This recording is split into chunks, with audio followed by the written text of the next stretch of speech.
여러분 안녕하십니까? 광주 MBC 뉴스데스크입니다. 광주 전남에는 오늘 하루 시간당 50mm의 국지성 집중호우가 쏟아지면서 침수 피해가 속출했습니다.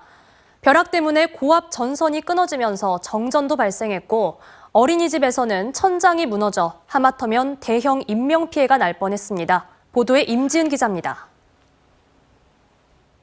한순간에 강으로 변해버린 도심 도로. 자동차들이 흙탕물을 헤치며 엉금엉금 기어갑니다. 차 앞바퀴는 이미 절반 이상이 물에 잠겼습니다. 인접한 또 다른 도로에선 배수구가 역류하고 주민들이 비가 넘어오지 못하게 모래주머니를 쌓아놨습니다. 토사가 흘러 넘쳐갖고 양쪽에 다 난리 났고, 그러니까 이것이 일회성이 아니에요. 지금 5년째 지금 일하고 있어요. 어린이집도 물바다로 변했습니다. 천장에선 물이 계속 떨어지고 삽까지 동원에 퍼나릅니다. 우수관이 터지면서 천장 일부가 무너진 겁니다. 물이 새면서 어린이집 교실 천장은 갈기갈기 찢어졌고요. 바닥은 여전히 흥건한 상태입니다. 아이들이 식사를 마치고 양치를 하러 간 사이에 사고가 나 다행히 인명피해는 발생하지 않았습니다. 당시 광주에서는 시간당 약 52mm의 세찬 비가 내리고 있었습니다. 물이 갑자기 폭포수처럼 천장에서 쏟아지니까 만약에 아이들이 잠자는 시간대 그랬다 하면 출입이 전면 통제된 무등산에서 한때 실종됐던 80대 노인이 7시간 만에 구조됐습니다. 낮 12시쯤엔 낙뢰가 떨어져 고압전선이 끊어졌고 인근 주택 260여 가구에 정전이 발생했습니다. 오후에는 광주를 출발해 제주도로 가려던 대한항공 비행기가 비로 인해 출발이 40분 정도 지연되기도 했습니다. 산림청은 광주 전남의 산사태 위기경보를 관심 단계에서 주의 단계로 상향했고 수자원공사는 내일 오후 2시부터 섬진강댐 수문을 열고 방류를 시작할 예정이어서 강 하류 지역의 추가 침수 피해가 우려됩니다. MBC 뉴스 임지은입니다. 광주시 도시계획위원회는 각종 도시개발 사업 전반을 심의하는 기구로 말 그대로 막강한 권한을 가집니다. 하지만 회의 내용이 공개되지 않다 보니 밀실 또 폐쇄 지적이 끊이지 않았는데요. 시의회는 공개를, 광주시는 비공개를 전제로 하는 조례안을 각각 상정해 삿바 싸움을 벌이고 있습니다. 주현정 기자가 취재했습니다. 광주시 도시계획위원회의 권한은 막강합니다. 땅 주인에게 시세 차익을 안겨줄 수 있는 토지 용도 변경부터 자본가에게 천문학적인 개발 이익을 안겨줄 수 있는 백화점 신축과 복합 쇼핑몰 진출 사업에 이르기까지 광주 지역 대규모 도시 개발에 관한 결정 권한을 가지고 있습니다. 막대한 돈과 이권이 오가는 위원회지만 그 안에서 무슨 말이 오가고 어떤 이유로 결정이 내려지는지를 자세히 알기는 힘듭니다. 이 때문인지 지난 14년 동안 광주 도시계획위원회가 부결시킨 안건은 단 한 건도 없습니다. 광주 도심의 난개발 근본 원인이 도시계획위원회의 폐쇄성에 있다고 본 광주시의회가 회의 내용 공개를 골자로 한 조례 개정안을 내놓았습니다. 최근에 광주시는 초고층 아파트 높이 층수 제한을 폐지했는데요. 폐지한 상황에서 도시계획심의위원회의 권한과 이상이 훨씬 더 중요해진 상황입니다. 그렇기 때문에 도시계획위원회의 투명성과 공정성이 어느 때보다 요구되어져 있어서 이번 조례안을 발의하게 되었습니다. 반면 광주시는 도시계획위원회 회의 공개가 심의의 공정성을 해칠 수 있다며 반대를 분명히 하고 있습니다. 위원들이 로비의 대상이 되거나 소신 발언에 제약을 받을 수 있다는 이유에서인데 광주시는 그래도 보다 진일보한 내용의 조례안을 발의하기는 했습니다. 광주시와 시의회가 각각 발의한 도시계획위원회 개정 조례안입니다. 광주시의회는 회의 내용 공개를 원칙, 비공개를 예외로 한 반면 광주시 조례안은 비공개가 원칙, 공개가 예외로 돼 있어 정반대의 전제 조건을 내세우고 있습니다. 광주시민단체협의회는 시의회 편을 들고 나섰습니다. 시민권을 바탕으로 막개발을 방조할 수도 있고 반대로 방지할 수도 있는 도시계획위원회의 투명하고 책임성 있는 운영은 시민의 삶을 우선하는 균형 잡힌 광주 건설의 토대가 될 것이기 때문이다. 두 조례안은 오는 목요일 시의회에서의 논의가 예정되어 있지만 광주시와 시의회 의견차가 워낙 큰 만큼 합의점을 찾기는 쉽지 않아 보입니다. 광주시 도시계획위원회를 둘러싼 진통이 어떤 결론을 낼지 많은 이들이 지켜보고 있습니다. MBC 뉴스 주현정입니다. 출생 기록은 있지만 출생 신고가 돼 있지 않은 아이들에 대한 전수조사가 전국적으로 이어지고 있고 사흘 전에는 광주에서 5년 전 자신의 숨진 딸을 암매장한 친모가 구속됐죠.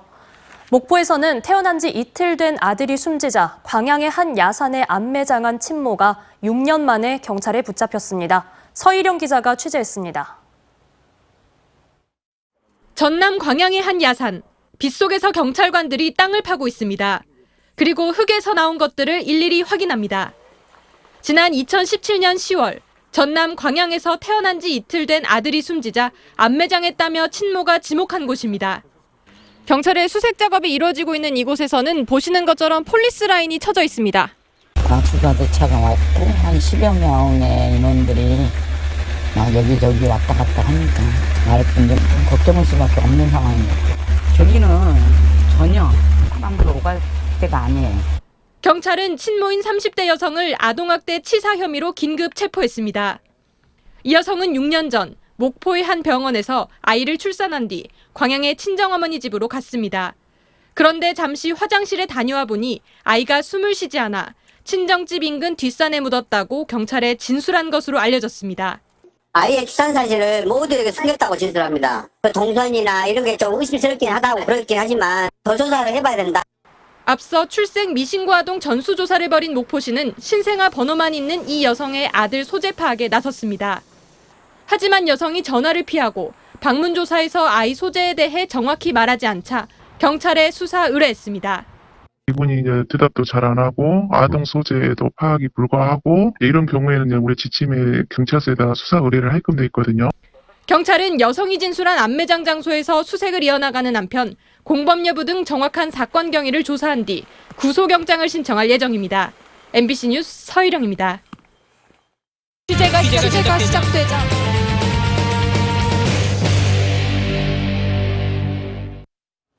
광주시 체육회가 현 사무처장의 직급을 전환해 연봉을 대폭 인상해주는 규정 개정에 나섰습니다. 현 사무처장은 강기정 광주시장의 선거 캠프 출신으로 알려지고 있는데요.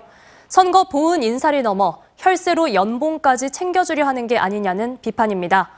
광주 MBC가 새롭게 선보이는 고발 뉴스 취재가 시작되자 김영찬 기자가 취재했습니다.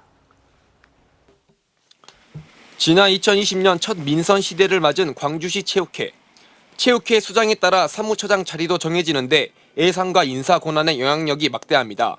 그런데 민선 2기 광주시 체육회가 현 사무처장의 직급을 별정직 2급에서 정무직 2급으로 전환하려고 해 논란입니다. 문제는 직급이 전환될 경우 현 사무처장의 연봉이 지금보다 수직 상승한다는 겁니다. 현재 사무처장의 연봉은 7,400만 원인데 정무직 2급으로 전환할 경우 4,500만 원이 더 많은 1억 2천만 원을 받게 될 것으로 알려졌는데 시체육회는 이것을 포함해 규정 개정을 위한 별도의 공정위원회를 열어 연봉 인상을 시도했습니다. 체육회 사무처에서 전체적인 의견을 가지고 이 규정을 개정을 했으면 쓰겠다. 그래서 체육회 내에서 개정을 공정위원회가 상정한 거죠. 광주시 체육회의 셀프 연봉 인상을 두고 시체육회 안팎에서는 비판의 목소리가 나옵니다. 사실상 현재의 사무처장이 셀프 연봉 인상을 한 건데 그 이유와 근거가 명확하지 않기 때문입니다. 공직 경력 30년을 거친 전 사무처장이 1억 원의 연봉을 받았으니 현재의 사무처장도 그 정도는 받아야 한다는 게 셀프 연봉 인상의 근거라면 근거입니다. 1억 넘게 받고 어떤 사람이 왔을 때는 7,400을 받고 이런 상황에 대해서 좀 불합리한 부분이 있지 않냐 그런 부분이 있죠. 더구나 논란의 당사자는 강기정 시장의 캠프 출신으로 올해 3월 임명 당시부터 낙하산 인사라는 지적이 끊이질 않았습니다. 이런 식의 좀 행정이 계속 좀 반복되고 있는 거 아닌가. 자기 사람 자리 챙기라고 하는 게 이런 지금 함재 의심을 지울 수가 없어서 이거 좀 꼼꼼히 광주시 체육회 스포츠 공정위원회는 당초 안건을 상정해 결론을 내려 했지만 광주 MBC 취재가 시작되자 논란의 소지가 있어 보인다며 결론을 내지 않았습니다. 정직을 공무원직을 바꾸는 것은 뭐 있을 수도 있고 없을 수도 있는 것이지만 왜 그랬는가 또 뭐 어떻게 성씨가 이런 내용을 좀 파악하려고 그랬어요. 연봉 인상은 일단 보류됐지만 선거 보훈 인사로도 모자라 혈세로 연봉까지 챙겨주려 한 것 아니냐는 비판에 대해 해당 사무처장은 강기정 시장 캠프에서 일한 것은 맞지만 셀프 연봉 인상은 정당한 절차를 거쳐 진행됐다며 문제가 없다고 해명했습니다. MBC 뉴스 김영창입니다. 아파트 고층부가 무너져 노동자 6명이 숨진 화정동 아이파크 붕괴 사고가 발생한 지 1년 6개월 만에 본격적인 구조물 철거가 진행됩니다. 압쇄기로 부수고 다이아몬드 톱으로 절단해 내후년 5월까지 철거를 완료한다는 계획입니다. 송정근 기자입니다. 지난해 1월 아파트 신축 공사 과정에서 붕괴 사고가 발생해 6명의 사망자가 발생한 화정동 아이파크 아파트. 현대산업개발이 사고가 발생한 지 1년 6개월 만에 본격적인 구조물 철거 작업에 돌입합니다. 전세대 재시공 발표 후 201동 붕괴부 안정화 작업과 해체공사 인허가 절차를 마치고 현재 마감재 해체와 가시설 설치를 위한 사전 준비 작업들을 진행하고 있습니다. 우선 철거 과정에서 나오는 먼지와 소음을 막기 위해 가시설물을 세웠습니다. 국내 해체공사에 처음 적용되는 RCS 공법입니다. 이와 함께 해체 작업의 안전성을 확보하기 위해 8개 층의 잭 서포트를 보강한 뒤 중형 장비와 소형 장비 등 중장비 등을 최상층에 투입합니다. 투입된 중장비가 주로 하는 작업은 콘크리트 압쇄와 절단을 하게 됩니다. 압쇄기를 단 굴삭기는 내부 벽체 등을 철거하고 공업용 다이아몬드 톱은 낙하물 위험이 있는 외부 기둥 등 무거운 구조물을 철거하게 됩니다. BWS로 공업용 다이아몬드가 박힌 와이어를 사용해 콘크리트 구조물을 절단하는 것입니다. 국내에 적용 중인 해체공법 중 가장 친환경적이며 제 뒤로 보이는 201동 건물은 상층부가 붕괴됐기 때문에 다른 동과는 다른 철거 방식이 동원됩니다. 비산먼지와 소음을 막아주고 혹시 모를 낙하물에 대비한 이른바 매직 패널 공법이 동원돼 철거될 예정입니다.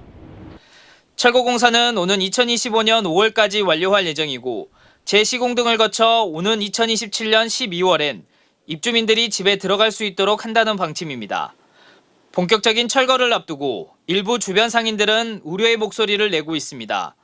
철거를 앞두고 진행한 실험에서 절단 작업 도중 비산먼지가 많이 발생했던 점으로 미뤄 피해가 계속될 거라는 겁니다. 비산먼지가 1급 발암물질입니다. 콘크리트 가루. 그리고 그거는 저희의 건강상의 문제고 일단 저희 영업적인 부분으로 하루에 얼마나 많은 중장비 차량이 와야지 저게 다 철거가 될까요? 또 태풍과 강풍 등 예상치 못한 자연재해가 발생한다면 공기가 더 늘어날 수 있다는 점에서 철거와 재시공, 입주까지의 여정이 녹록지만은 않을 것으로 예상되고 있습니다. MBC 뉴스 송정근입니다.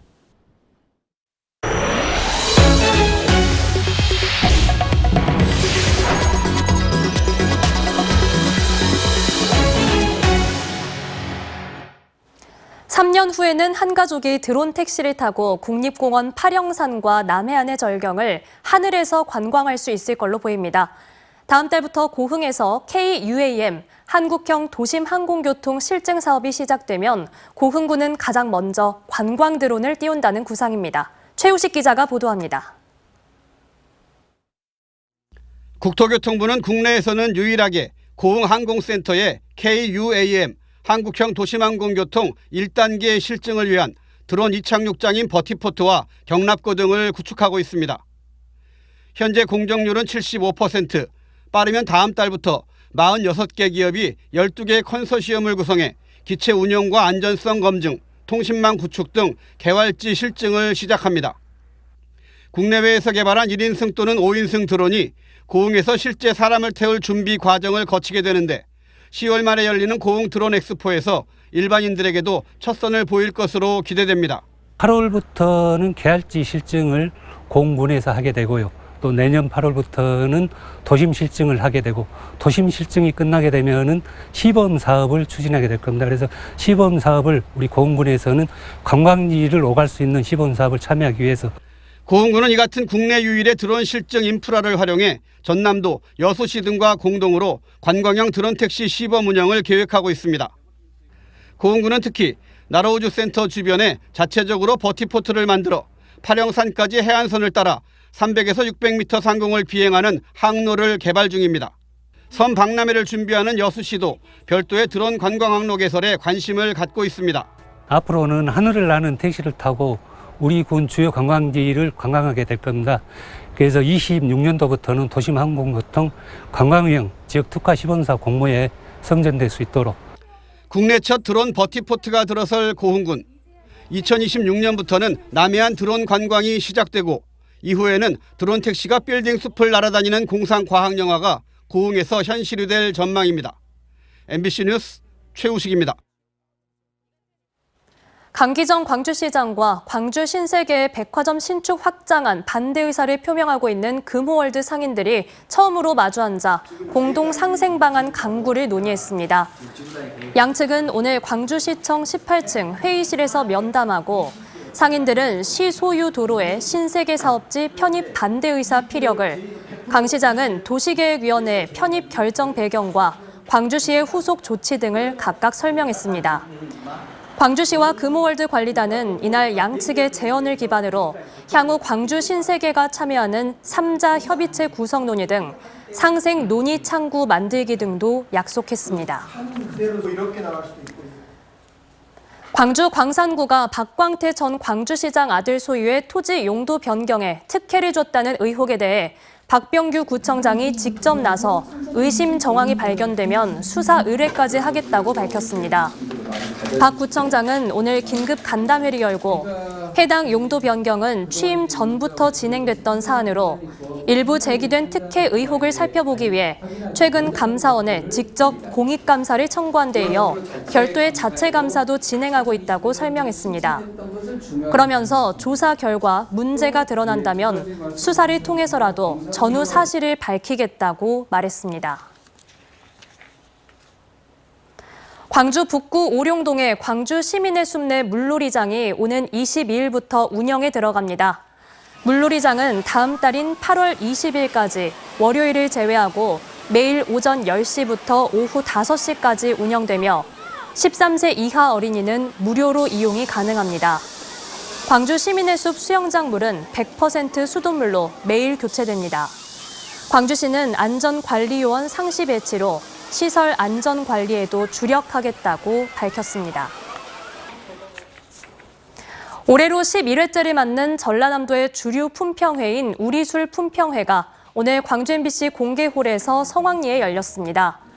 전남술의 인지도 제고와 경쟁력 강화를 위해 마련된 이번 품평회는 심사를 통해 수상작을 선정했습니다. 언제 어디서나 내 손 안의 뉴스. 광주 MBC 뉴스 유튜브 구독으로 함께하세요.